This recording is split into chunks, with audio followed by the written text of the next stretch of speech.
Gabonaises et Gabonais, chers compatriotes, dimanche dernier, je me suis adressé à vous. Je vous ai parlé d'un sujet grave, le préjudice que la CNAMGS inflige aujourd'hui à ses assurés. J'ai donné un délai, 8 jours.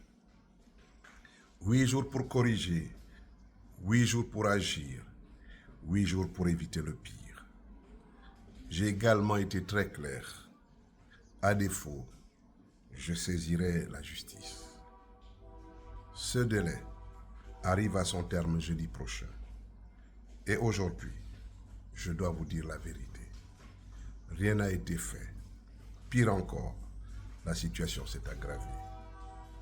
Aujourd'hui, dans notre pays, les Gabonais meurent, faute de soins, faute de médicaments, faute d'un système qui fonctionne.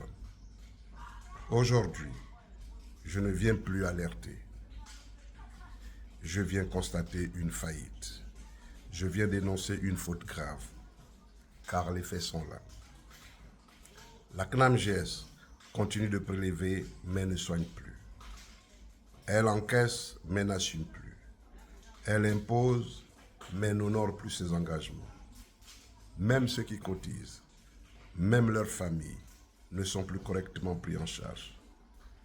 Pendant ce temps, ceux qui dirigent ce système continuent de percevoir leurs avantages. Pendant ce temps, les assurés, eux, tirent le diable par la queue. Pendant ce temps encore, on communique, on voyage, on nomme les mêmes, parents, amis, consanguins. On distribue des ambulances. Mais on laisse mourir le système de santé. La réalité, elle est simple.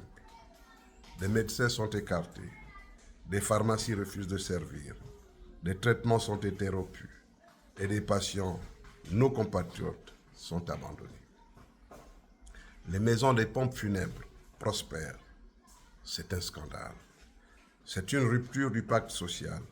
C'est une mise en danger de la vie des humains. Mes chers compatriotes, il faut appeler les choses par leur nom. Ce n'est pas un accident.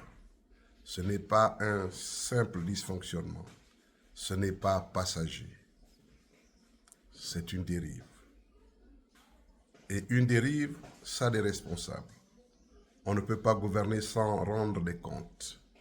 On ne peut pas prélever sur un peuple, le laisser souffrir et mourir en silence. On ne peut pas détourner le regard.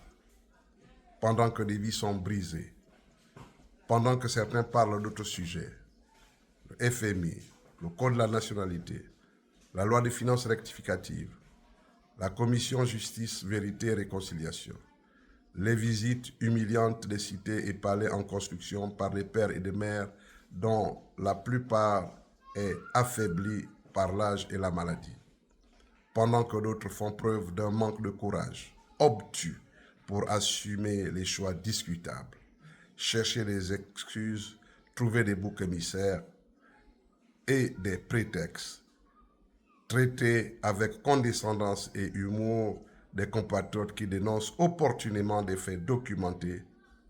Pendant ce temps, des Gabonais meurent, faute de soins. Et cela, aucune république digne ne peut l'accepter. C'est pourquoi, aujourd'hui, je prends mes responsabilités.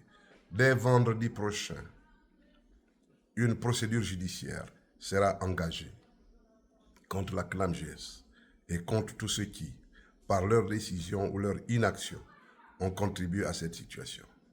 Cette procédure portera sur les faits graves, mise en danger de la vie d'autrui, rupture du service public, manquement aux obligations de l'État. Je saisirai également les instances compétentes au niveau national et international.